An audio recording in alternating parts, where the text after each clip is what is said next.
great to be with you tonight. Great to see you. Some I've met on the way over. Some I've probably seen at the conferences in the last, probably in January. But it's good to be with you tonight. I like history makers. I just really became associated with history makers last fall through Christoph's, and have really enjoyed what I perceive to be the goals of history makers. It is quite dynamic, and to see you interested in being a part of that leadership is wonderful, and I commend you for it. And so hopefully tonight it'll be an enjoyable night to look at primarily what I want to call our values, what our values are. I have three things that I reference really quick. Values, goals, and legacy. Values are those things that we really put importance on. We'll talk more about that tonight. I'm going to have you be involved in the process. My voice is a little bit weak. I've been struggling for 2 weeks with a throat issue. So the more I have you share and participate, the better it will be for me. But values are what we strongly believe in. Our values. We got to have those all through life. In your school, in your home, in your relationship, in your walk with Christ. Values become essential. The second thing are our goals. That's what really prove how we see our values. Do we carry out our values through the goals? Are the goals pointing to the values? Very important. For history makers, that's valuable. Are what we do as a history maker pointing to the values that we want? And that brings the final thing, and that's legacy. You say, well, what's legacy have to do with history makers? Well, the very fact that you're here is part of history makers' legacy already. Because you've been affected by something history makers done. That's why you're here tonight. You are part of the legacy already of history makers. Any corporation, be it secular, Christian, any university system, hospital system, humanitarian aid system, they will have these three components in why they exist. McDonald's is a great fast food chain. I know you had, not McDonald's, tonight, but fast food. A lot of that is in reflection to the history of McDonald's. McDonald's has had this incredible value they've placed on their product for years. And their values have always been strong. They've maintained them. Those values they have driven their goals. And you see the legacy they've left behind because of that. And you go all around the world, you'll see McDonald's. Absolutely everywhere. You drink Coca-Cola tonight. Coca-Cola has had a strong, what they would call their values. Their values have always been clearly defined in their mission statement. Those values have created their goals. One of their goals was that they wanted to have a Coca-Cola product available for every human being on the planet within 500 meters. That was a goal based on a value, based on what they believe. And we know their legacy. You drank it tonight. You're part of their legacy. They succeeded with you tonight the moment you drank Coca-Cola. And so we have these three primary components to any sort of organization structure, including history makers. Tonight I'm just going to look at the first one, that's values. And I want to walk you through what makes good values and how to determine what becomes our value. Now, just before we talk a little bit about values, let me just clarify. There's a difference between what we consider general values and core values. General values and core values are different things. General values I can change without causing a huge effect to me. But core values I will never alter. There's a difference between two. Let me give you some examples. You tell me where these belong. I'm going to give you a statement. You tell me if it's a general or core value to you. Saving money. Is that a general or a core value? It's a general, of course, absolutely. Now I want to save money. I go to the coffee shop and I see there's a big coffee, middle coffee, and a small coffee. I can think, you know what, I want to save money today. I'm going to get a small coffee. Now that's a general value. Now let's say I want a big coffee. It's not a moral decision to me to do that. It's just I want more coffee. I want a big one. I have homework. I want a big coffee. Caffeine. It's good for me. Or just drink another Coke. It's a general value. It's not a core value. Here's another one. Eating healthy. Core value or general value? Now I know you're a medical student, so you're probably going to say that's a core value. But I saw you eat a hamburger. You ate a hamburger. I saw that. It's not a core value. It's a general value. Now for me, I don't eat hamburgers, generally speaking. I've suffered a series of 3 heart attacks years ago, and so as a result, I don't do a whole lot of hamburgers. I'm surprised you didn't. I don't eat a whole lot of hamburgers. I don't eat French fries, and I don't drink Coke. I get maybe 1 pop every 4 months, just because it's not necessarily good for me. Now, that doesn't mean sometimes I'm not going to sit down and just really love a greasy old hamburger. Yeah? Or sometimes in a hot summer day when it's just hot outside and you're sweating, and man, that Coke looks so good. And I'll drink a Coke. It's okay. I'm not going to feel guilty about it. It's not a core value to me. It's a general value. Here's another one. What about morals? Core or general? Core. Morals, I don't change. It doesn't change by the person I'm with. It doesn't change by my mood. It doesn't change by the time of year. It is a moral, it is a core value I stay with. I will not alter that. It doesn't matter where I am or who I'm with, my morals will never alter. That's a core value. It makes who I am. Honesty. General or core? Honesty. General or core? Core. But it's not as much, is it, anymore? Now it's become more like a general that we lean towards a core. But how many times do we lie? And we justify it. Now, lying is an odd thing. If you sing a special on Sunday in your church, and you put your heart into it, man, you're just singing to the moon. And you sound like a donkey in a barn. And you come up to me afterwards, and you say, Terence, how did I do in my song? What am I going to do? Now my core value says, you sang like a donkey in a barn. But my general value says, I'm going to lose a friend if that happens. And I'm going to say, you know what, I really appreciate your desire to honor God with what you have. I haven't said good or bad. I just said I'm thankful that you have a willing spirit. Honesty sometimes gets clouded. But in truth, honesty should be core. It should be the truth is what I speak. Just a couple more. Driving safely, core or general? General. It's not a core value. Sometimes I'm driving and I don't pay attention and I go too fast. And I may not realize it until I see the lights on behind me. Spinning, blue lights. At that point I realize, oop, I just went too fast, or I pull off somewhere. It's not because I wanted to, I just wasn't thinking about it. It's not a core value. It's a general value. Getting a good night's sleep. Core general. General. I go to sleep usually about 11 o'clock at night. I get up at 7. It's what we do.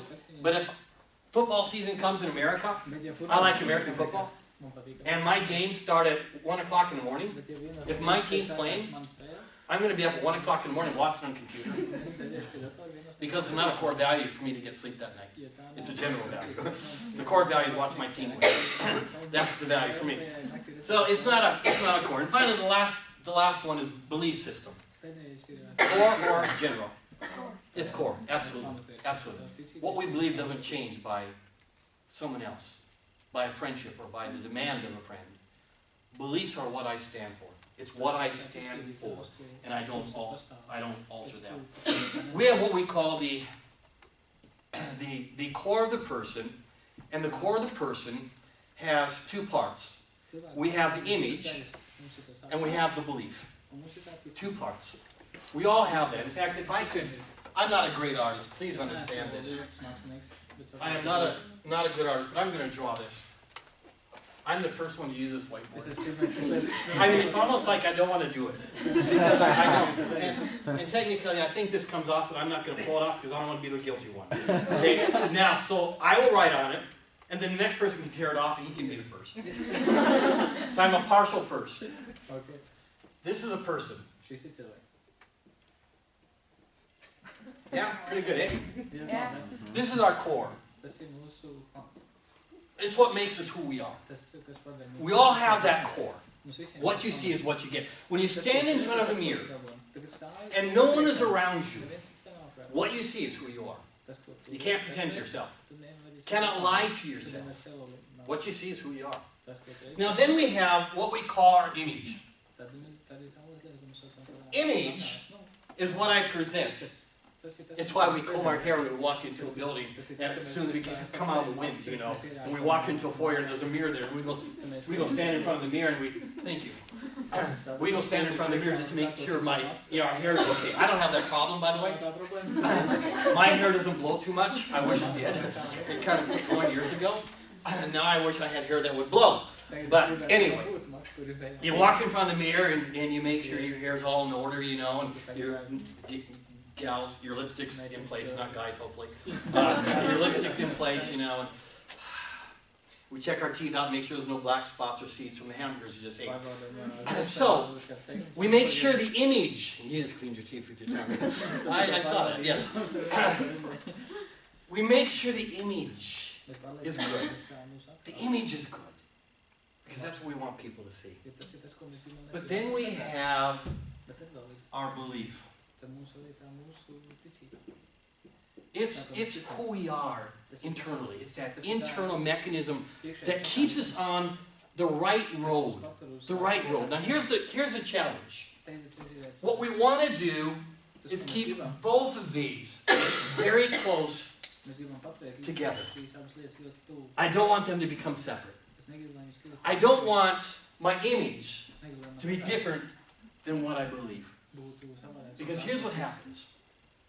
Whether it's a corporation that fails in this, or an individual. If I walk away from the core, and I separate the image from the belief system,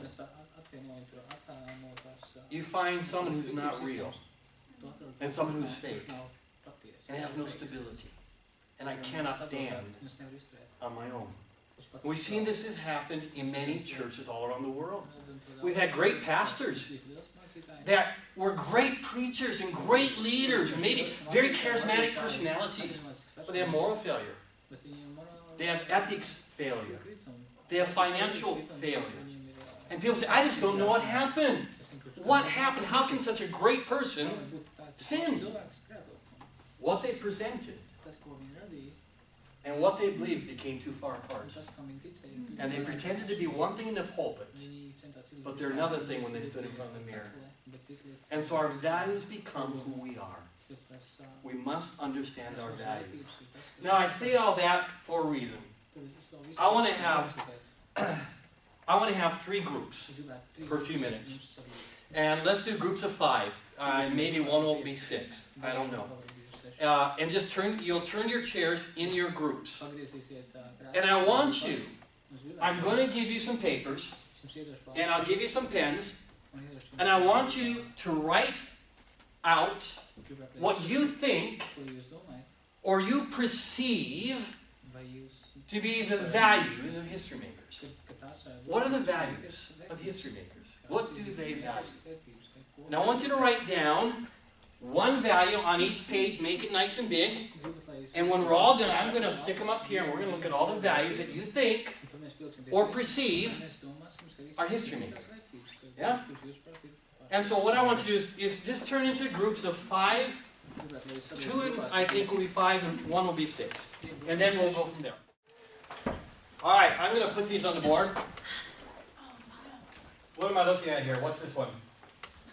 What is that? Honesty. Okay? Now, let me tell you, I'm not looking for right or wrong answers, by the way. What's this? Open doors for Open doors for? everyone. For everyone, okay? I'm not looking for your answers. I'm just trying to get you to think of the process and how that works. What's that one? Humbleness. Humbleness. If the one's repeated, let me know, and we won't put it up. Prayer. Okay?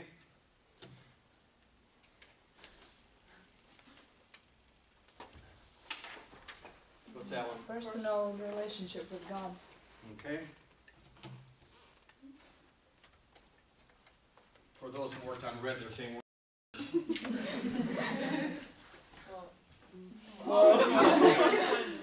Was it? What's the word? What is it? Overcoming intercultural barriers. Obstacles. Okay. Overcoming cultural barriers. Yeah. Yeah. Okay. Spiritual Growth. Spiritual growth. Yeah. Now, if you're duplicating something, please let me know. And only you can tell me. What's that one? Okay. and some notes. What is it? Changed life. Change life. Change life how? We're gaining weight, we're losing weight, we're Change growing hair, we're lives. cutting hair. Change lives. Change lives how? We're changing our weight, we're changing our clothes, we're changing our personality. How are we changing lives? Yeah? I just want you to think through the terminology.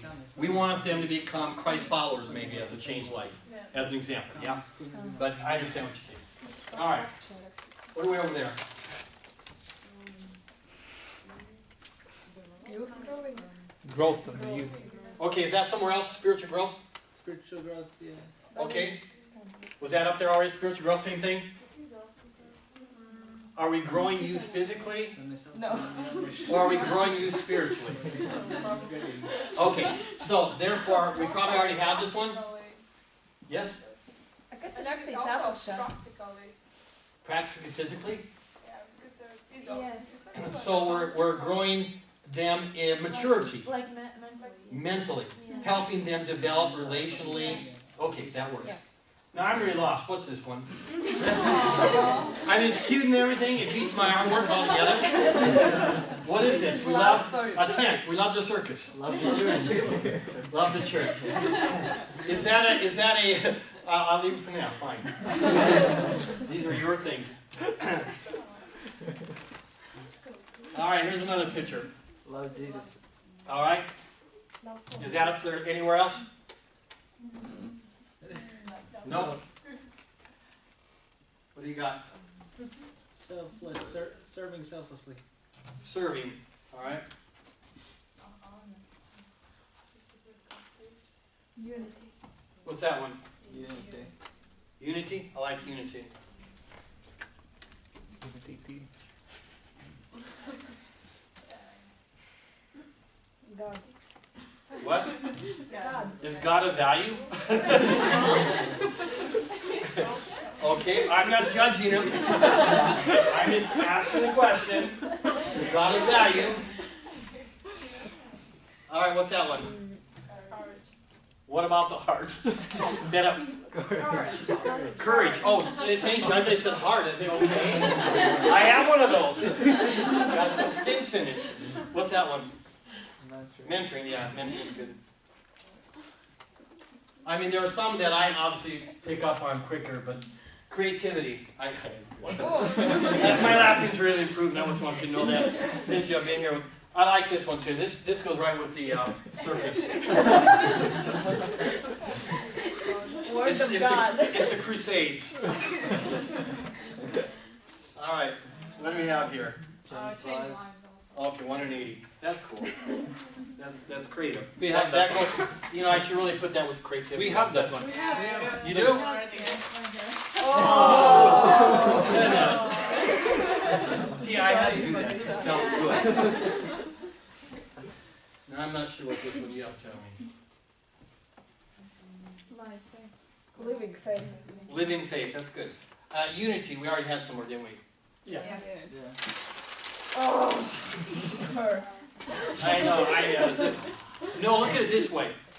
Your two great minds are thinking the same way. Yeah, unity. You both said the same thing. Serving. And that's somewhere else, isn't it? Yeah. Yes.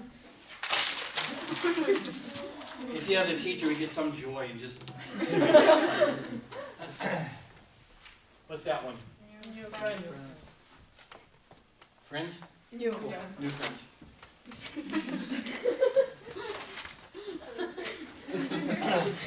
Okay, now, I want you to do something. Do we have any more paper?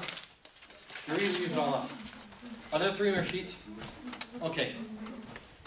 Give one to you. Here's some more. Here's One some to more. you. I think we're okay. One to you and one back to you guys. You still have your pens. Okay. I want this group over here. I want you to put the word in big letters, passion, on that sheet. Passion. The middle group. I want you in big letters, put the word priority. Priority.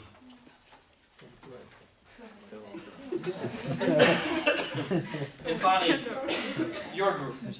I want you to put the word vision. Vision. Big letters. Okay? Priority, passion, priority, vision. Passion, priority, vision.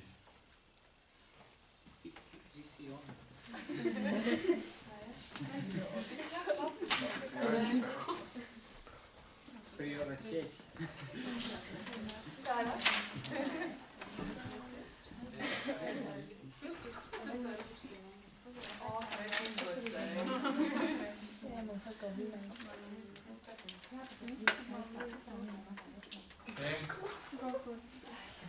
Oh no.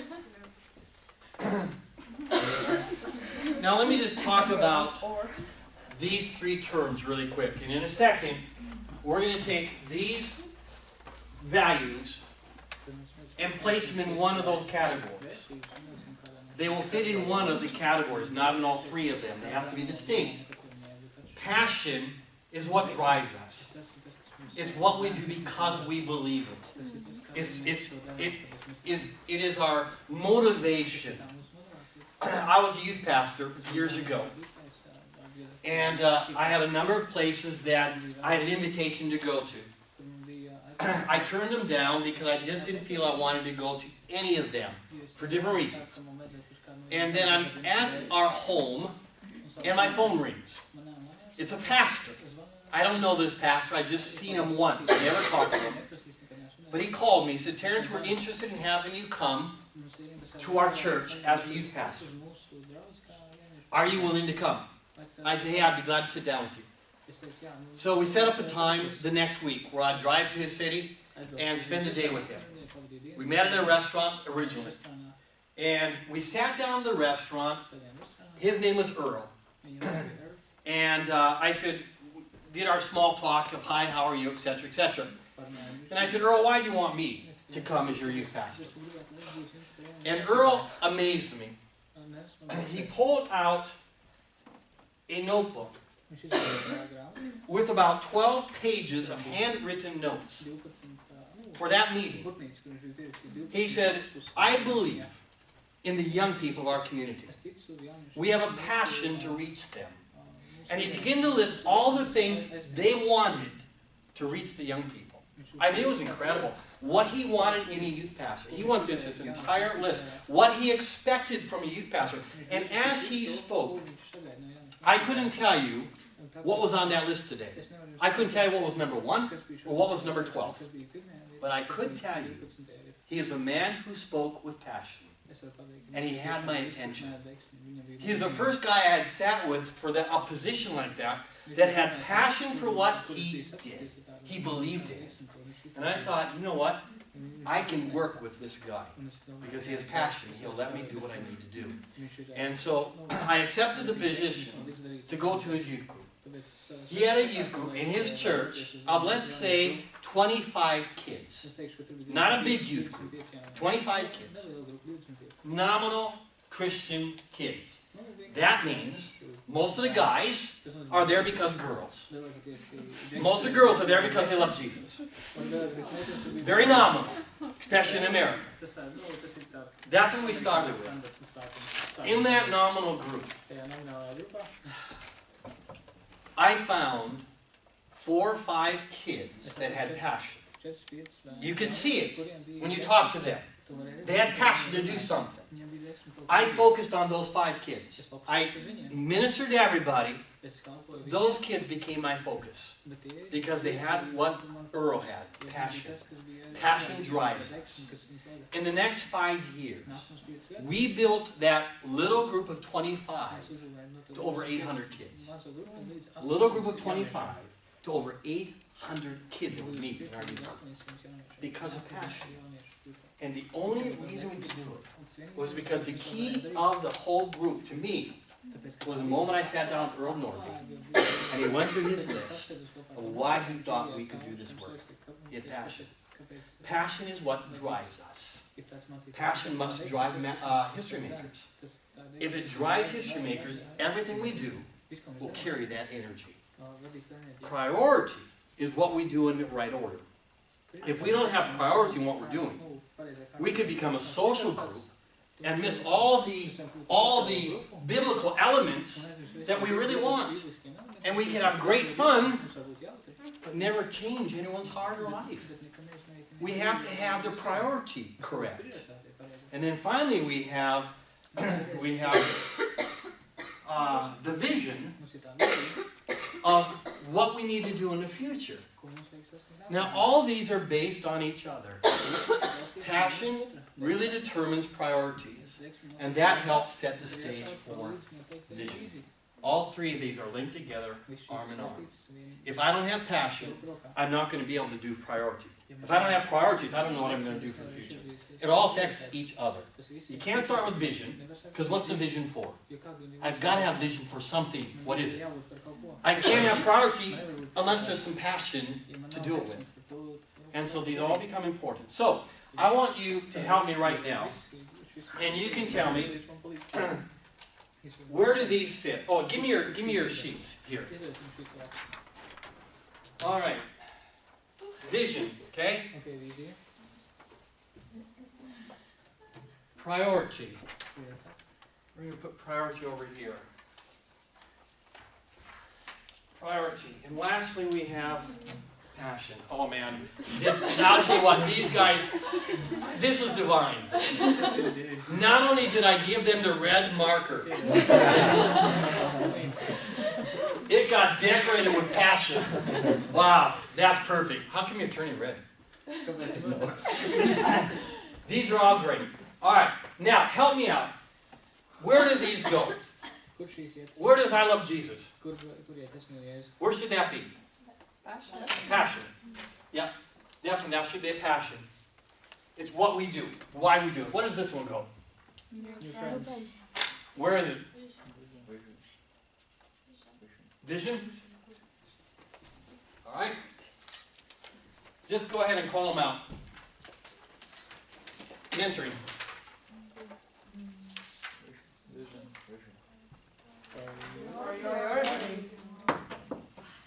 Priority? What do you think? All right. Priority is lonely. Yeah, no idea. All right. Vision. What is it? What is this? Change lives? Is it vision or is it passion? No, it has to be one.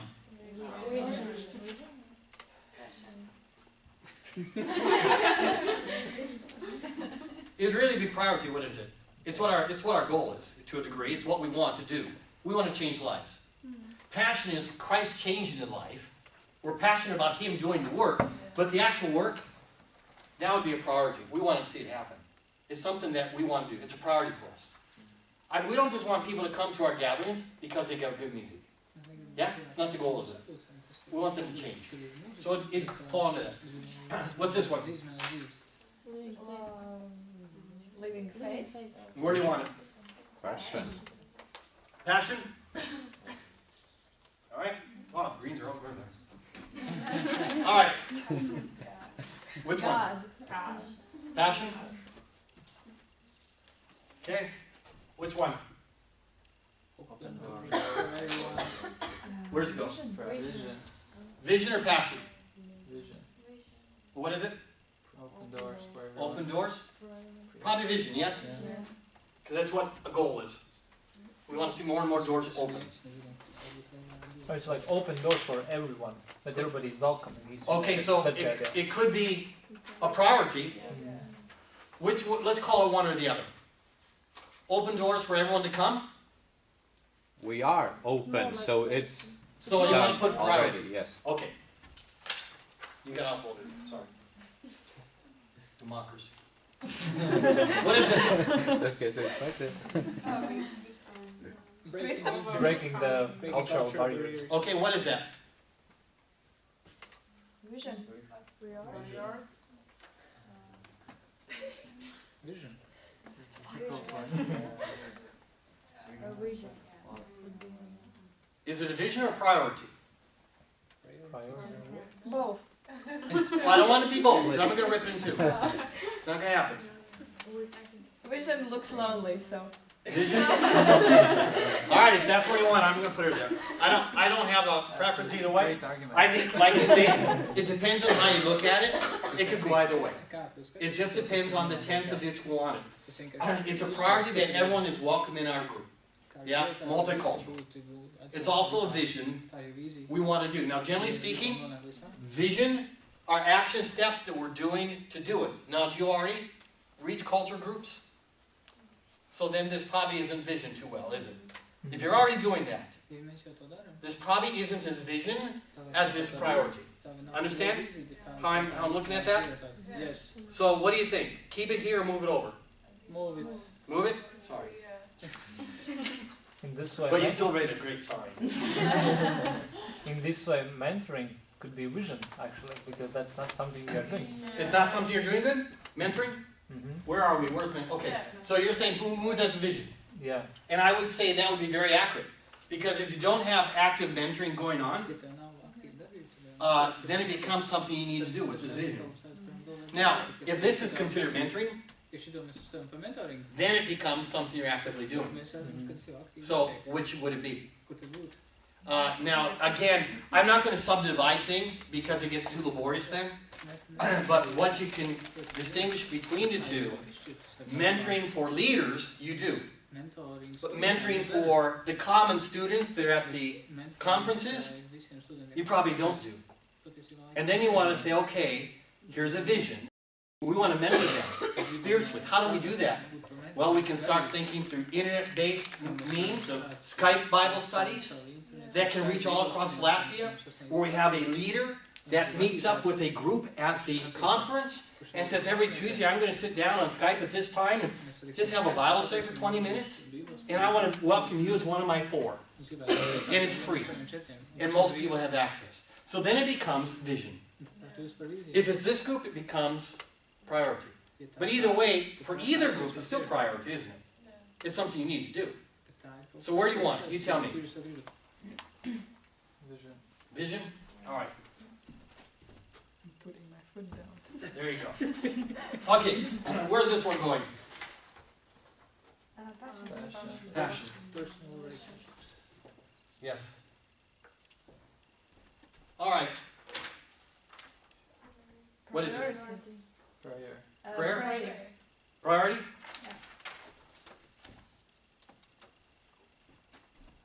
The Bible. Vision.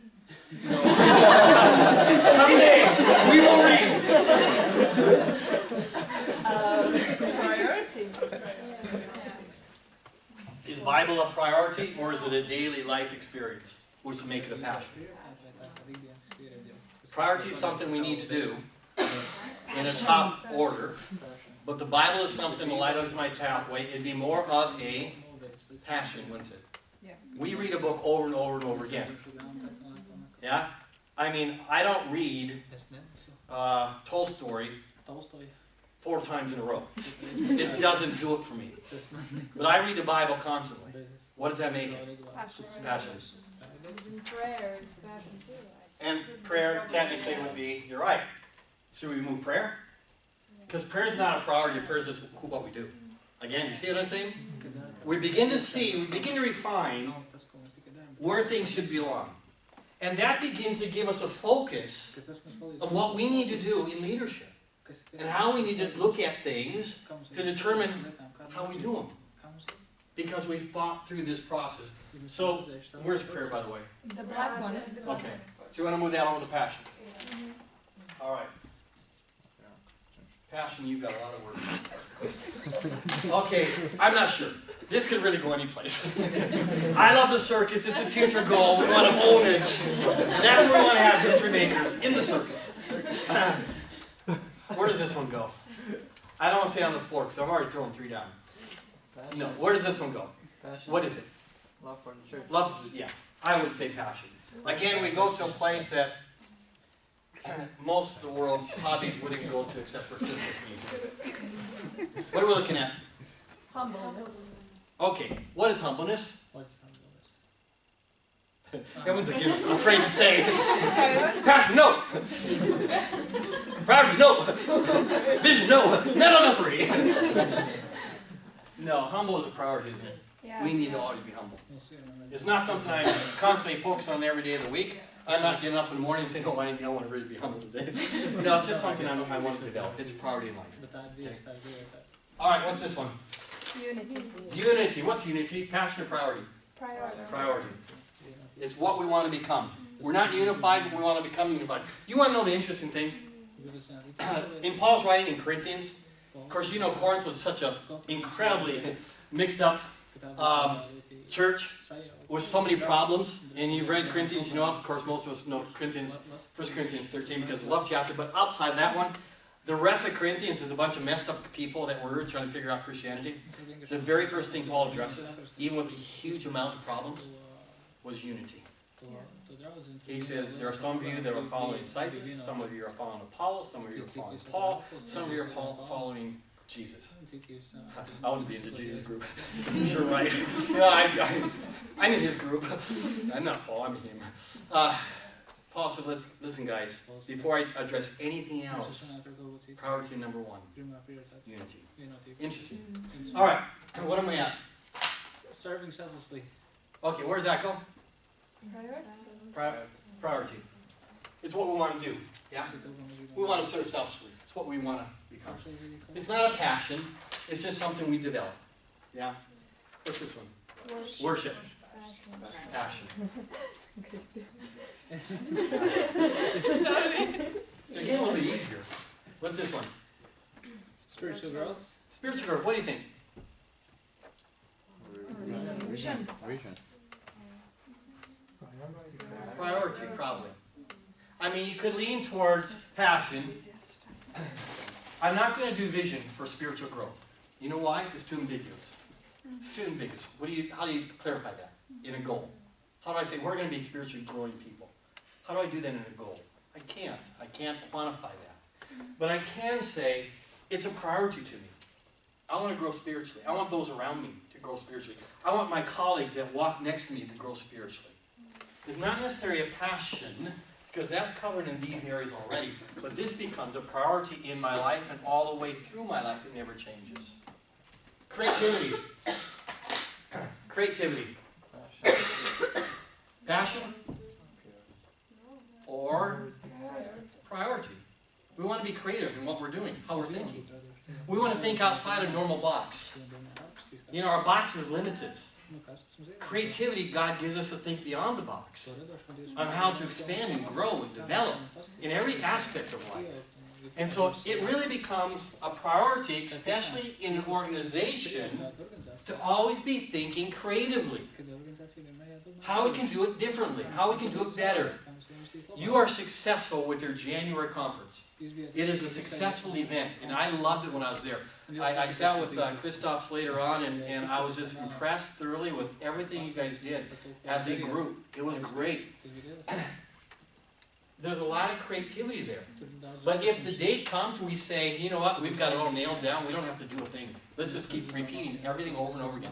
Same songs, same style, same t-shirts. Let's just do it all the same. It worked last year, it worked this year. It's not going to work, is it? It's going to get boring, it's going to get old. Because creativity has been removed. And we have to have a priority, or have to have creativity. Lastly, what's this one? Courage. Courage. What would that say? And again, I'm not going to. Courage is what you wrote. You know, courage is something that we just are. You know, we're courageous or we're not courageous. It can be a core value. I don't really think it is, but it can be if you want it to be. But where would you put it? Not too much vision, would it be? In the future, I'm gonna become brave. Nothing like tomorrow. That's a brave vision. That's great vision, yes. Brave vision. Brave Vision. yes. I like to, don't get mad at me. In America, I hunt. Yeah, I hunt animal. And I hunt bear. I hunt bear. And when I was 13 years old, I went on my first bear hunt. I've hunted since I was 11 years old. I've never shot anything. I want to point that out. But I've hunted. Either that makes me very compassionate or a terrible shot. I go with compassion. But I would go bear hunting. When I was 13 years old, I went bear hunting with bow and arrow for the first time. So I went deep into the woods in a perfect spot where two heavy used bear trails came together. And I went out about 3 in the morning, pitch black. I get to my place where I'm sitting. I have this little bow and arrow. You know, I mean, maybe it'd take down a mouse or something if I could hit it, I don't know. I mean, I couldn't hit a barn at 50 yards away or 50 meters away. Not because I couldn't hit aim-wise. Arrow wouldn't fall that flat that far. It'd fall before it got there.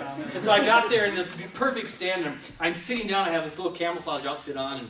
And finally the sun starts coming up a little bit over the crest. And sure enough, down the trail I see movement. And my eyes start really focusing. And oh man, it's a bear. Oh, it's a big bear. It's probably 300 kilos. It's huge. I mean, it probably stands up 2.5, 3 meters. I mean, it's just a big guy. And it's coming right down the trail. It gets about from me to you. And it stops. And there's one little bush. One tiny, stinking little bush between me and the bear. And he stops, and he goes,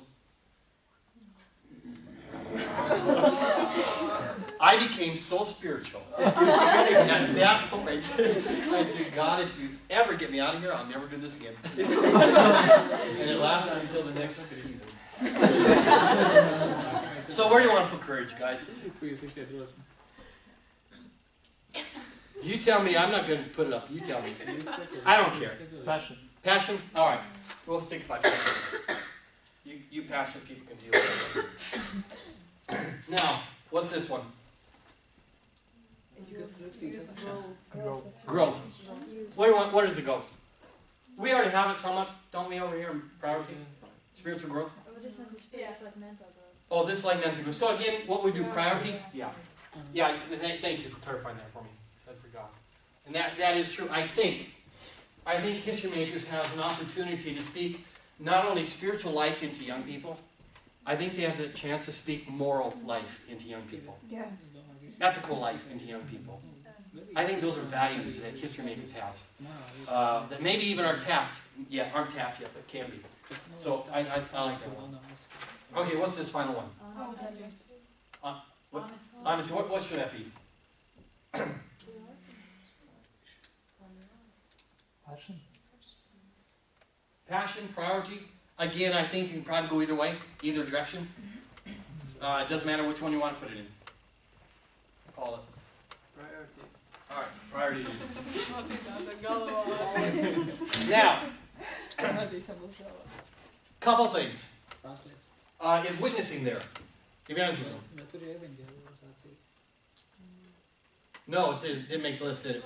No, we're not going to necessarily add it right now. But it's interesting, it didn't make the list. Now, I think you're very evangelistic. But for whatever reason, it didn't make the list. Now, here's what I want to do. Vision only has two. That's normally the case. You'll generally have more under passion than you will on the other two.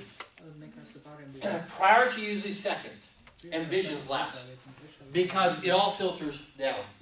The goal is to try to find balance in what we do. So there's sort of a balance in focus of what our passions are, how we prioritize those passions, and then how we relate that to the future. How do we do that? That becomes a process that we're searching for. We start with passion, because unless there's passion, the other two things are going to fall. They're going to fail. I can't be passionate and keep priorities in order. If I'm not passionate, these won't stay in place. They'll always get altered. Have you ever tried a read through the Bible in a year program? Ever done that? I'm going to read through the Bible in a year. How well did you do? Did you do it? Not yet. Not yet. You're in the process. You know, I'm 57 years old. I say that with great regret. 57 years old. And I've attempted this probably for 42 years. Someday I'm going to succeed. Because what happens is, in reading the Bible through, in a year, for me, is I start January 1, and you got to read like how many chapters? 7 a day? 8 a day? Less? 5 chapters? 4 chapters? 2 or 3. Read per day. And then you get to some of the Leviticus groups, and they're not really like the turn-paging, exciting pages you like to read. You know, the bowl being sliced into in the ear of the priest on the right earlobe, and you know, and all the kind of girly stuff. And so I don't read it all, and so the next day I have now 6 chapters, and then I get, you know, I'm busy, you know, so now I have 9 chapters, and then the next day I have like 47 chapters, and by the end of the month I'm already 1,000 chapters behind, and I don't finish it because it's not passion. It's not passion driven. I'm trying to do it because I think it's important, but it doesn't have passion behind it. And so I fail so often. I'm doing it this year, by the way. I'm on schedule. Now we all know. 47, I'm going to do it. I'll tell you next year if I succeed. Maybe you'll forget by then all those being recorded. So, here's what I want you to do. Passion. I want you to look at this list in your group. You can take them off the wall, take them to your seat, and I want you to give me the top 3. And I want you to list them. I only want 3. Now, obviously, there's more than 3. And I'm not saying the others aren't valuable, but I want you to just give me the top 3. And then I want to explain on each one, why did you choose those 3? Tell me the reason. You can give a verse, fine. Don't give me 20 verses. You can even reference a verse. I trust you. Don't make it up. But tell me why you chose those 3. What are the passions and why you choose them? Okay? Priority. Same for you. I want you to choose. And for this, I do want more of a focus on what's most important. Because here's the thing. We only have so much manpower available. We only have so much resource available. And we only have so much energy available. If we try to do too much, we're going to be weak on all points. If we focus on priorities, we can do them better and do them well. So I want you to find the 3 priorities in that list. And then for each one, I want you to tell me why that's your priority. The others you can set aside. Now, vision. Boy, do you have work cut out for you. I want you to give me the top 3. I want you to add a 3rd division. Yeah, add a 3rd vision. Considering what you see, what's a 3rd vision? A vision is what we want to do and how we can achieve it. What we want to do, how can we achieve it. So I want you to look, mentoring. How do we do mentoring? How does history makers do mentoring? What does that mean? How do we do it? What was this one? New friends. New friends. How do we history makers, and I think we've was alluded to earlier, how do we as history makers reach new friends? How do we do that? And then come up with the third. These are good visions, by the way. These are good practical visions. They're great, and they're very doable. So, take your information. We'll give you time to look through them, talk about them, and come up with your top 3 for each of them. All right, grab them off the wall if you want. All right, well, let's go ahead and begin. You can continue writing your last part there. So here we begin with a whole slew of things on the wall. Whole group of ideas and concepts. And now you've kind of put them into columns of thought where they fit more logically. And you can start seeing the values and the importance of them and the function of them. So you can begin to plan with that in mind. When you start planning things out well, it becomes easier to communicate them. If I have something I'm passionate about, and it has become a priority in what I'm doing, now right now, these 3 things don't necessarily match up, do they? The passions don't necessarily match the priorities on this list, and they don't necessarily match the vision that we have. But if you started with your passions, what you believe in, what you're passionate about, and your 3 things you're passionate about is Christ, the church, and what's the third? Courage. Passionate about courage. Okay. Christ, the church, and courage. And of course, I do like how you stack things underneath there. So, you're passionate about Christ. What does that mean, then, for what our priorities are? And then you start looking at our priorities. Do they match up our passions? If we want to, what are your priorities here? What is this? Humbleness. Unity, and changed lives. All right. Our passions for Christ and what He says in the Word. Does that match these things? Do these things fit within that passion? And the answer is yes, they do, don't they? They all fit there. And so I have passion for that, and it shows up in my priorities that I want to do. It becomes part of who we are. And now I know some of the things that are important to us as an organization. And that takes me to the third area where we have, let's say, your vision statement or your vision of how this gets carried out. How do we do that? How does that go into the future? How do we act that out?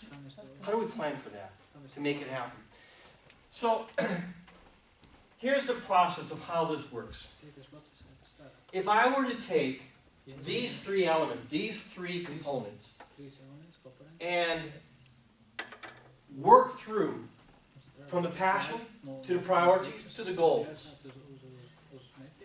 When that is done, and I have, say, 3 or 4 priorities, passions, and goals, visions, from those elements, I can write out what would become my mission statement, say like for history makers. I would take those passions, priorities, and goals, and make a mission statement based on those elements. A mission statement is generally 25 words or less. It tells us who we are, what we believe, and what we do. And the best way to make that statement is by understanding these 3 components. And then if I understand that mission statement, those 25 words or less, I can easily understand what history makers is all about. I can understand what that means. It helps expand all of it. It helps my passion for the organization because there is focus. I can buy into something where there's focus. If you tell me, here's what I want to do like Earl Norby did for me, I will get behind you and I will give you 100% of my energy. I'll give you more than I have. If there's a priority on the team of what we're doing, I can buy into that. I can carry out that priority. And then I can help with the vision.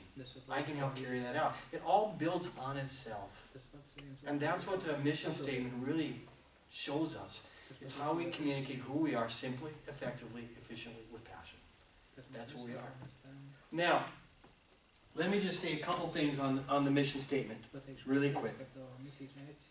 A mission statement provides a clear understanding of what we do, what we believe, who we are. It answers the question of why.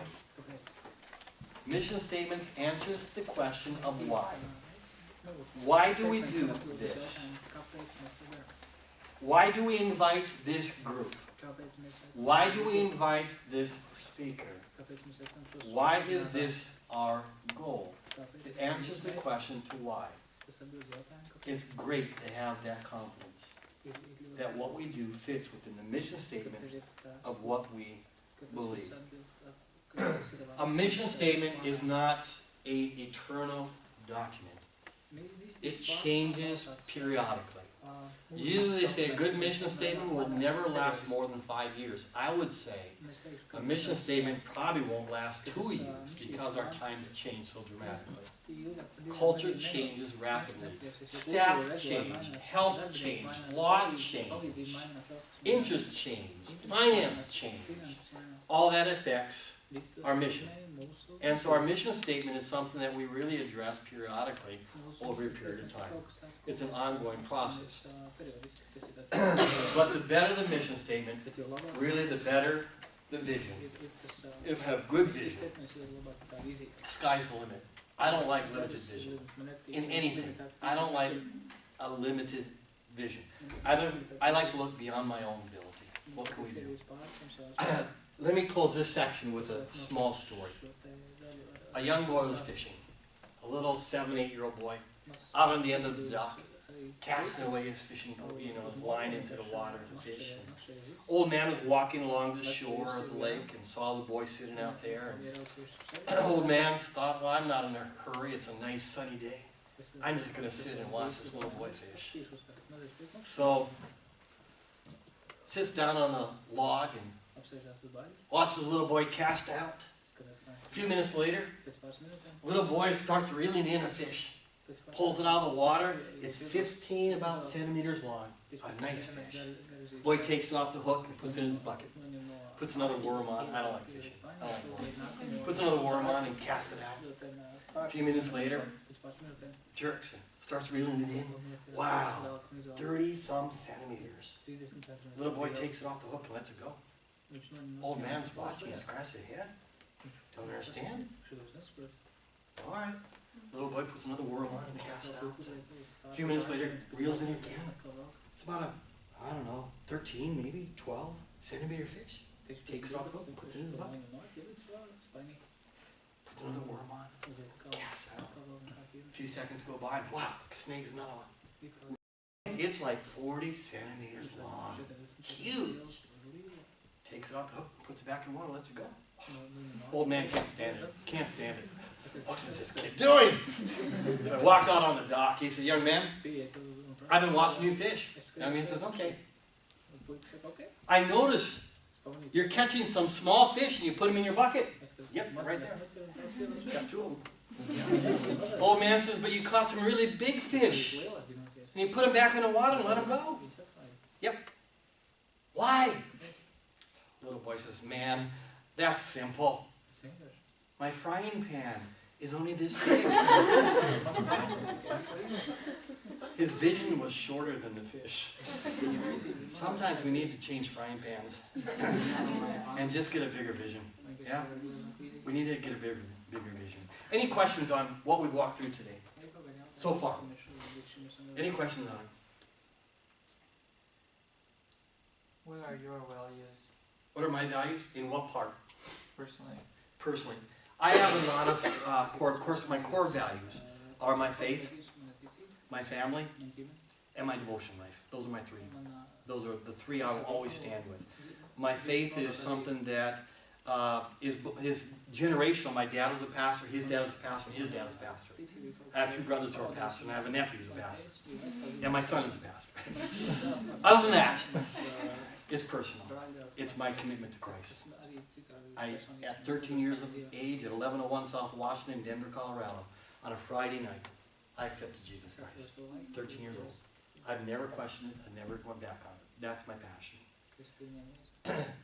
My devotion life is a daily, ongoing occurrence for both my wife and I. Every morning, the first thing I do, I sit down in my same location, and I read my Bible, and I pray.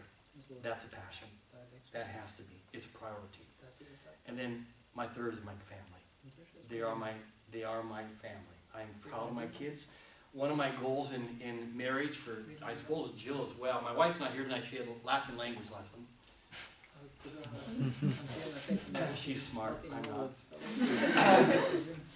not. Anyway, our goal in life was to have kids that grew up loving the Lord. I didn't want to preach all over the world, and when I got old, have my kids not be believers. That was not my desire ever. And so my third priority was always my family. And my order has always been God, family, church. It's just how I've seen it, my understanding of it. Some don't see that, some see God, church, and family, and I don't argue with that. And my question really becomes, why do we have to choose between church and family? We have time for both. But anyway, those became my priorities, and they still are today. They won't change. Now in a business or in a ministry, those priorities, I have a whole different set of priorities. Yeah? It depends on where I'm working, what I'm doing. If I'm in a church as a pastor, I'll have a different set of priorities for my work in that church. It depends on the situation and circumstance. My staff, I have different priorities. So they're components of every department you're a part of that have priorities. But for my most important core priorities, God, devotion, family. Can you Yeah. give a example of a mission statement? If you said like 25 words, for I don't know, a company or a ministry, you know? I'd have to think about them. I don't have any memories at this point. Some people have personal mission statements. I do not. But my church had one years ago, and I'm just trying to think what it was. Our catch line out of the mission statement was a heart for God, a love for people. That was our catch line out of the mission. So we took the mission statement and brought it down to a phrase that was easy to remember for people. A heart for God, a love for people. And that became the phrase of everything you would say. Our church, heart for God, love for people. And so a mission statement really covers the components of what we believe or our passion, what our priorities are, and what our vision is, and tying that into a cohesive statement. And that takes time. I sat on a missions committee, or a mission statement committee for a large organization a number of years ago, and they asked me to sit on this committee, and it was a long process, and I'll never do it again. And for maybe 6 hours one afternoon, and this is why I'll never do it again for them. For 6 hours one afternoon, we really debated the arrangement of 2 or 3 words. Because it was so important to them. This is a multi-million-dollar group. And the importance or the location of 2 or 3 specific words were so important that we spent close to 6 hours addressing that. And when we finalized it, I quit. I didn't want to be on the committee anymore. Let them figure out their own mission statement. So anyway, I don't have a personal one to really share that I would know. Starbucks has a mission statement to be on every street corner, so to have a coffee shop on every street Yeah. corner. That's, is that the full thing or abbreviated? The full thing. Full thing. They have really short ones. Yeah. So you see what there is. There's a passion there to do something. Yeah. The priority is a coffee shop, and the vision is every corner. So you do have all 3 components, even in that simple statement. Good example, thank you. I couldn't think of anything. Other questions or commentary? Apart from kids and family, what other legacy do you have? What other what? Legacy. Legacy. Kids and other than kids and family. Yeah. All right. What are other legacies? Cool. How much time do we have tonight? We've planted 12 churches. I pastored 1 church. Youth pastored 1 church. And I've taught close to 400 or 500 pastors all across Russia and Latvia. And many of them have planted churches all through Russia, a lot of them in the Caucasus region, some down in Chechnya region. We started the Latvia Bible College, the Baltic School Ministry. Many years ago, I served as academic dean for 9 years. Bought the building, they have, and enjoyed that process greatly. Served in Assemblies of God in Russia as leader for the Assemblies of God, with 27 American families under our leadership there, and 9 national families in my office as staff. In the last years, I've had close to 100 full-time salaried staff members that have worked for us over the last 25 years. Every single one of them are good friends to this day. Even though we've had to dismiss a couple of them over the time, they're still good friends. They're good people, they just didn't fit in the particular position they were in, so we just kind of found them a better place where they were more effective rather than where they stayed. So we feel that's part of our heritage we're thankful for. I serve right now on a committee that is, I won't go into too many details, but it's a fairly large committee as far as scope. And I chair the committee, and it involves, I don't know, maybe close to $10 million a year on what they do with their funds and how they raise them. And so it's a one-year sitting committee, at which time it'll be complete. So, and I think that will affect the next decade in that ministry's organization. And I'm kind of excited about that we can have a voice well beyond my time on earth. So hopefully, that becomes the case. So that's just some of the stuff we're involved in. On that, I don't have much time. I have 3 grandkids, there you go. And I have 1 grand dog. And he's really cute. My son and daughter do not have kids yet. They have a dog. Named Arthur, it's really cute. It's a cool dog. I'll see him in a couple of weeks. So. Anyways, that's so. I mean, here's the thing. It doesn't matter what we've done in the past. Honestly, it doesn't. I mean, I was involved in Latvia Bible School, of course. But ask most of the students who'll come to school there next year, who founded the school. They're not going to know. They don't know. More importantly, they don't even care. It doesn't relate to them. It doesn't matter to them. It's not important to them to know. Because it's a new generation. They have new passions, they have new priorities, and they have new visions. It moves beyond us. And that's the amazing thing about ministry, what we're having here. It's like sand in our hand. We can't control it. The tighter we squeeze sand, the more this is going to slip out. The more relaxed we are, the more we hold. Ministry is just like that. I don't own it. I'm there for a season. And when my season's done, another one's going to come and carry it. And I'm going to just pass it on to somebody else. We were pastors at a large church in Moscow, International Christian Assembly, great church. And I was the lead pastor.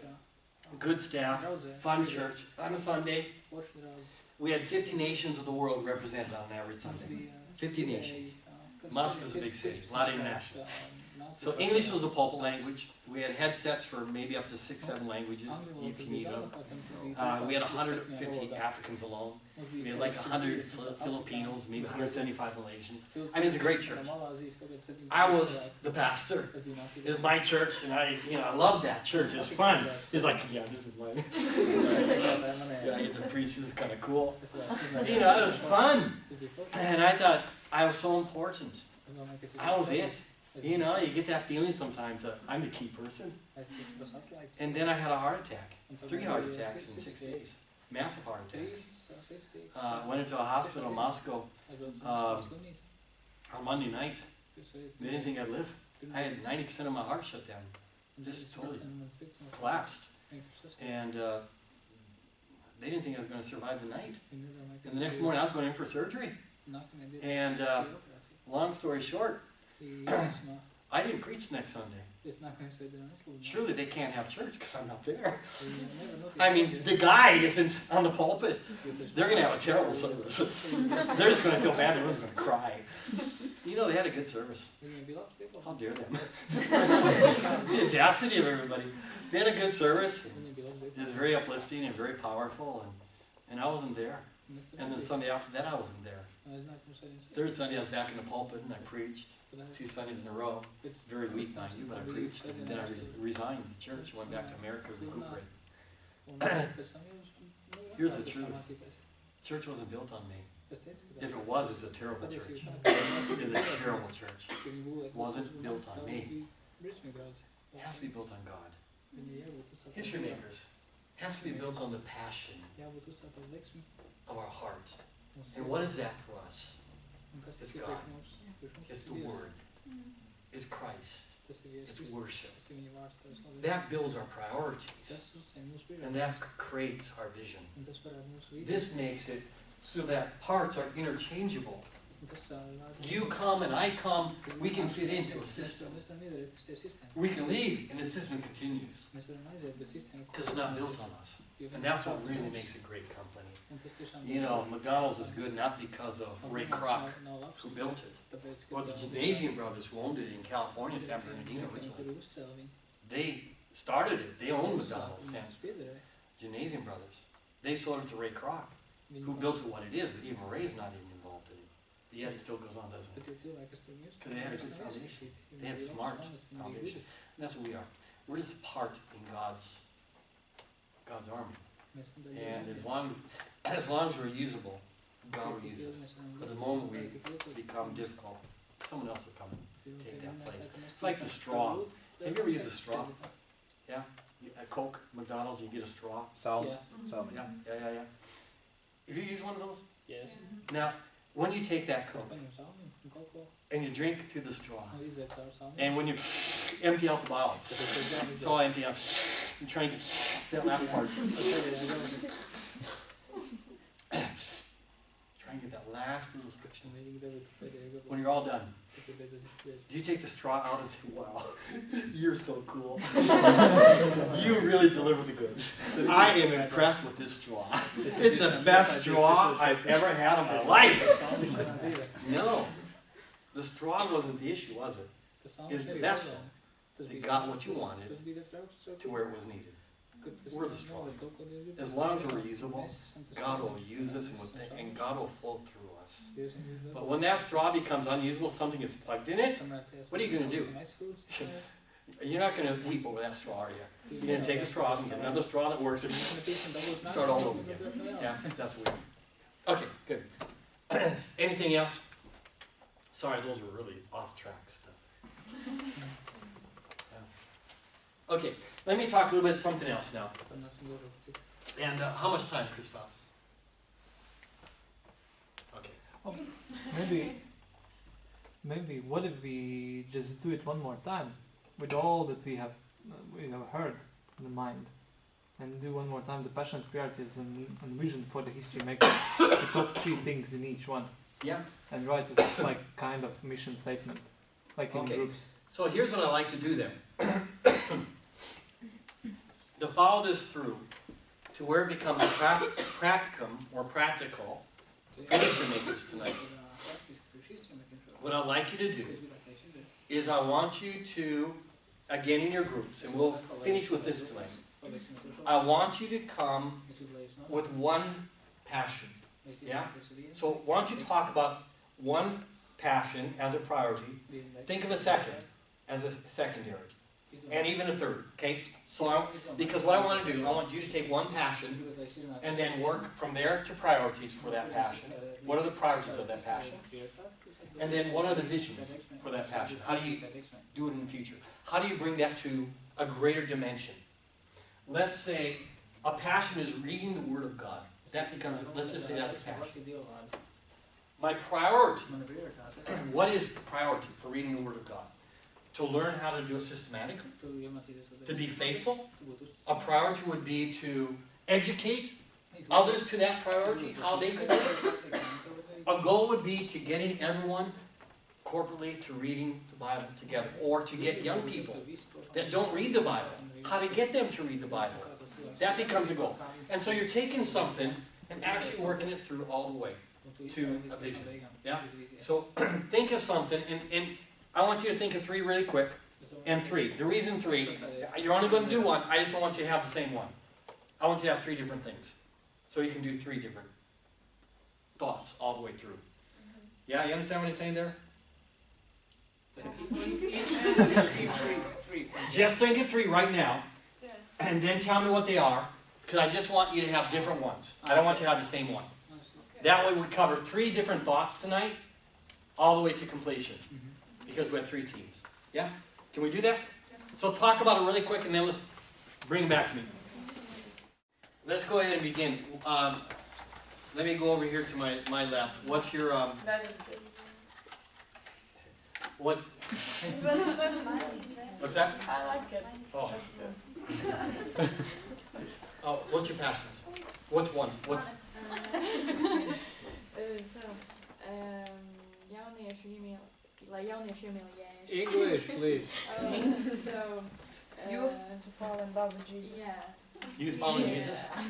Fall in love with Jesus. Okay, very good. So that's your passion. All right, keep that.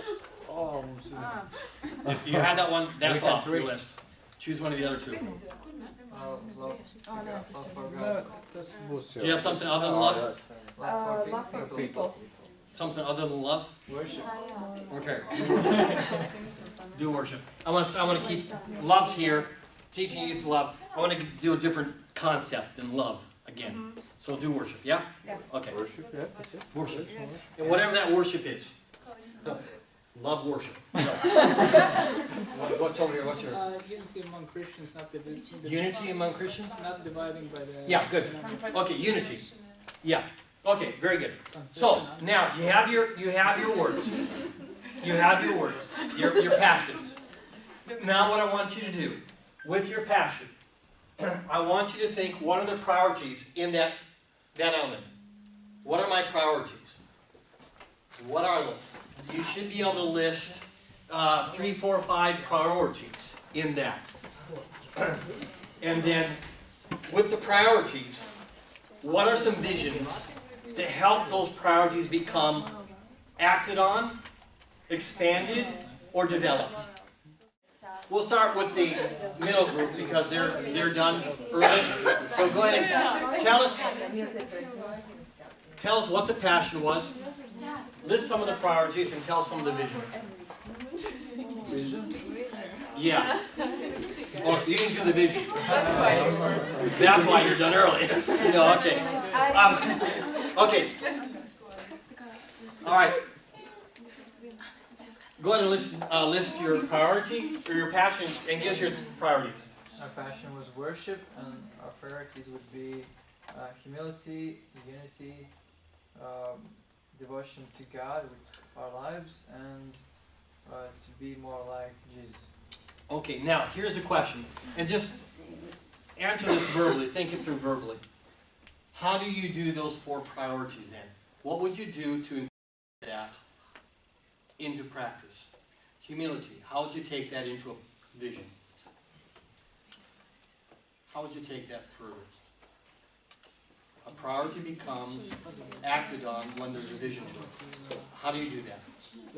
What are some options? I think when you're doing all of those things, you're becoming more like Jesus, and Okay. it's the way you represent Him. It's the way you impact the people around you. Okay? Yeah. And how do you do that in a vision statement?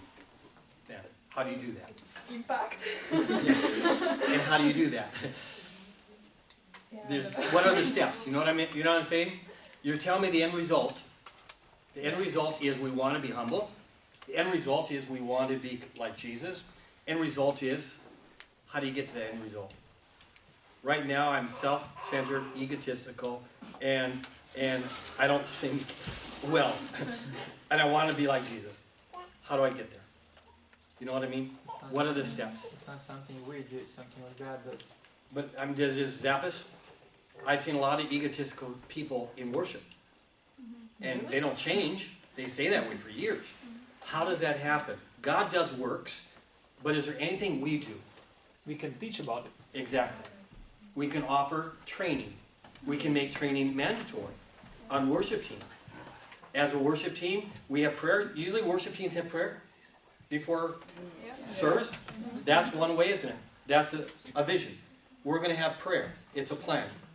Before every time we walk on stage, we're going to have 5 minutes of prayer. When we have worship practice, usually they have prayer. We're going to have 5 minutes of teaching before we practice. Just 5 minutes of teaching. During those 5 minutes, you can be incredibly intentional on talking about unity. You can talk about humility. You can talk about what it is to lead people in work. You can do incredible help for that team in those 5 minute windows every time you meet. Just a different topic, a different thing. So it's intentional and it's a vision. Yeah. It's how we're going to apply it. See what I'm saying? What are the steps to do that? The goals or the priorities are correct. Those are good. How do we do that? So you're always trying to take it from a practical concept to reality. And it's easy to generalize things. How do we become spiritual? Well, we got to read the Bible. Well, that's true. But that's generalized. How do I do it tomorrow morning when I get up? What do you want me to do? Read the Bible. What do you want me to read? Where do you want me to read? What do you want me to focus on? What will I learn out of that? How can I apply that to my life? You see, I'm taking general, make it specific. It's easy to be general. The challenge is always to become specific.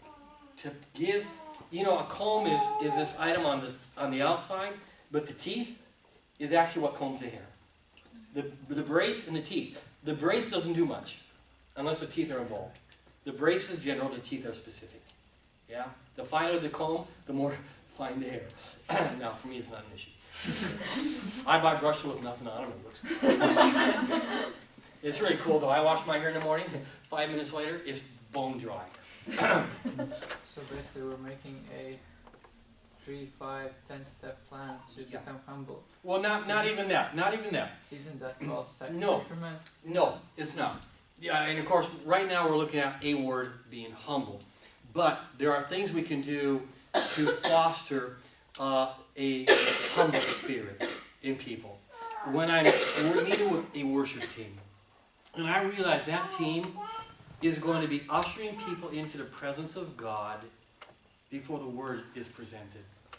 And I want everyone to be in a right spirit when the word is presented.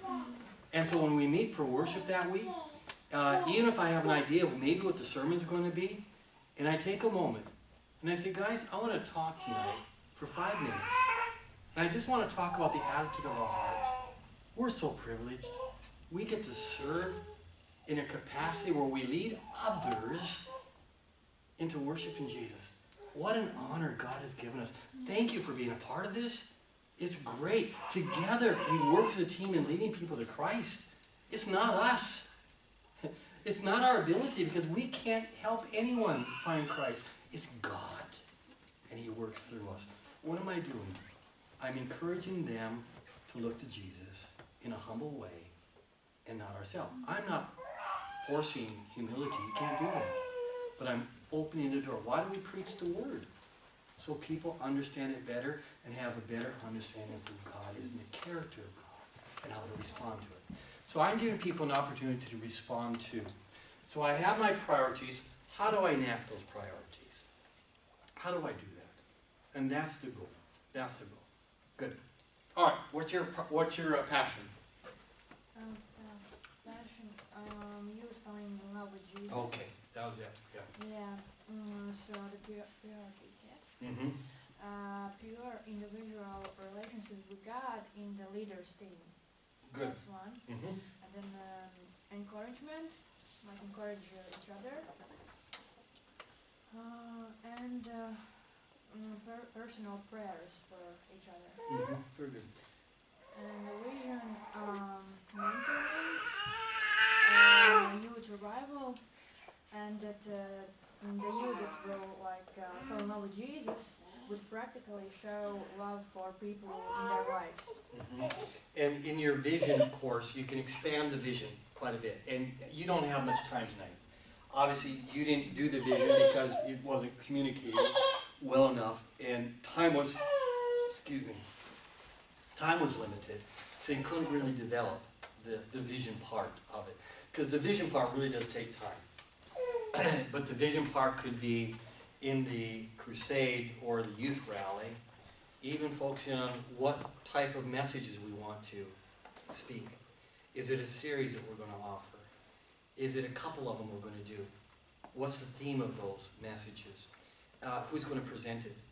What's the style we want to use to present it? What's the age group of this particular rally? Is there specific? Everything can focus on that element. The worship, how's that going to relate to it? If there's drama, how does that relate to it? And so everything becomes tied into that vision and how we can do it. How we can get to the ultimate goal of helping young people be better followers of Jesus or love Jesus more. Yeah. So again, it's a progressive step. It develops as time goes. In just a moment, once we finish over here, I'm going to give you an assignment and I'm going to end with it.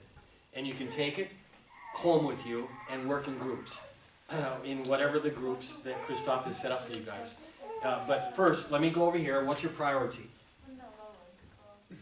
They have unity, but right now they can't figure out who's going to speak because no one wants to do it. They're unity groups and disunity. Go ahead. Okay, we thought about unity, but in crucial, like between dominations. Ah. Yeah. Wow. You're talking about miraculous unity. Yeah. The priorities was like not value the Christians because of his Because of dogma, because of doctrine. Yeah, something like that. The second focus to the God and same purpose to each other. And discussions like with love, not like street fights or something like that. Yeah. Very, very interesting. I mean, one, it's a very interesting topic. And here's a benefit of history makers too, I'll tell you. You have so many groups. That's one of your strengths, so many denominations. And so it becomes an issue, it becomes an important focus. And I can see the process of the unity. And so the passion is unity, which is it's a wonderful passion. The priority is to walk in agreement. Yeah? The priority is to not have, how would you say, discussions where we focus on personality more than on the event or the conversation. You know, the theme. So many times when we have disagreement, we become disagreeable. Yeah? I disagree with you, therefore you're a bad person. Isn't that how it is sometimes?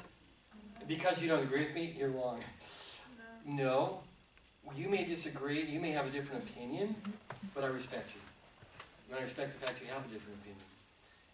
I am passionate about my theology, and I believe you're passionate about yours too. So, to speak with a good spirit, that becomes the priority.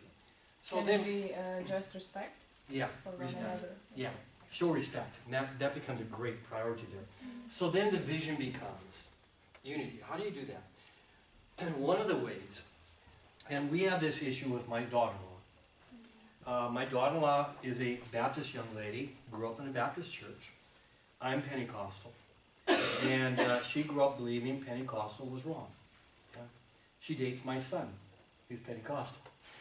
And she's a sharp gal. One day we're in the kitchen, the four of us, my wife, and Natasha and Alex, myself, and Natasha's crying. She said, and her and Alex are getting serious in the relationship.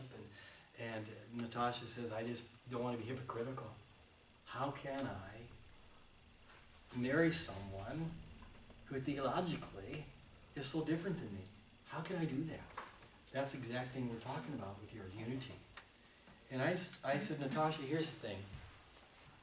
I said, number one, I am so proud that you are passionate about your faith. Don't ever change that.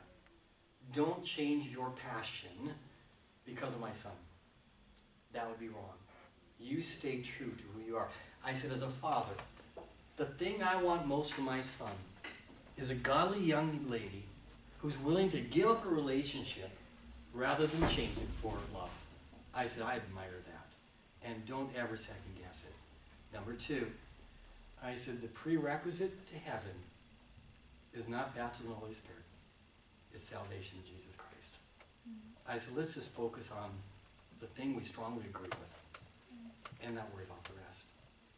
And it made the difference in her mind. When she became Pentecostal, I'll just clarify that. Not because of anything I did. I wasn't even around at that point. We were overseas. And that's not even a factor to me. That's not even a factor to me. We agreed to disagree on a point, but it didn't affect the foundation of our faith, and that is Jesus Christ, because that's a prerequisite to heaven. So I come to a vision of what is our common ground, and that becomes my strength. I focus on the common ground, and I stay there. I keep that common ground that we agree with, and we build unity from there. So great subject, honestly, great subject. Nice to handle that. Okay, here's an assignment. And I'll talk a little bit, then I'll turn it back over to Christoph and I'll be done. Okay, you've been given some questions to deal with on finance. And is it finance and raising? Raising finance and marketing. Marketing and raising finance, yeah? Those have been tasks you've been assigned. I want you to put as a passion raising finance and marketing. Those are the passions. Those are what you need to do. That's what you want to be passionate about. How do we do it? Okay? From there, what are the priorities of raising finance? What are the priorities? Need finance for events? What are the priorities? Finding where finance can be found? What are the priorities? Who can help us with that? What are the priorities? What are our limitations? Becomes a priority. We got to change limitations. And then from that, what are some visions to overcome those challenges? How do we apply vision to the priorities? Some of those priorities may be negative. They're negative priorities. They're deals. We have to deal with them. They're negative. No money. That's a negative priority. We have to resolve it. How do we change negative to finance? It's a priority, isn't it? If there's no money, we can't do a conference. That's a negative priority. Priority number one, how do we change it? What's the vision? What do you do? I challenged a bunch of teenagers one year in my youth group. And it's American. I know it's a different system to a degree. And I said, you come to youth group next week, and you'll walk away with more than you come. I guarantee physically you'll have more with you when you go than when you come. So I had kids coming out of the woodworks. You talk about a lot of kids showing up. I said, you're going to walk out monetarily with more than you came with. So they came.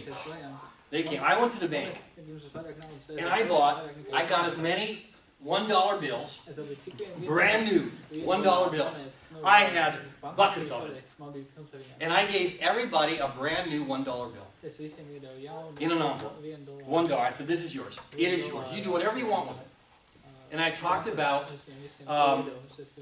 the sower and the seeds, and how the one didn't do anything, he buried it in the ground and nothing. I said, now here's a challenge. I want to see how much you can raise with $1. I'm giving you seeds. You plant it. In 3 months, I'm challenging you to bring that $1 back and everything else you can bring that you made from that $1. And I let them go. I let all that money walk out the door. I had people really upset with me, so we gave so much money away. 3 months later, we brought back in over 600 times more than we did from young people. Because they did it. They did it. One kid went to the candy store and bought a whole thing of gum. Went to school, sold it. And he did this all for 3 months. Like, wow! Teachers were not happy with him or me. But it's just, they did all sorts. One girl, or actually a number of girls, they bought like a bottle of Windex, window cleaner, and they went to homes. Say, well, we'll wash your windows for whatever you want to give us. We'll wash it. And they get a quarter a window. And that bottle would produce 5 bottles. And they'd buy 5 bottles. And they'd do a whole bunch more windows. And they would come in with all this money. It's just creative thinking. I didn't come up with those ideas, they did. Now don't go to school and start selling gum. But anyway, protection money. I won't beat you up if you give me money. You know, some things don't work. Okay, that's ethical. But think about it, and how do you apply the matrix to that? How do you apply the matrix to the second one? Marketing. How do you apply the matrix to it? How do you involve new people? How do you get new people? Come to this matrix. What do you do? What are some creative ideas that you can do? I'll stop there. I'll stop. Christoph, it's yours. Paldies, Terence. Thank you, Terence.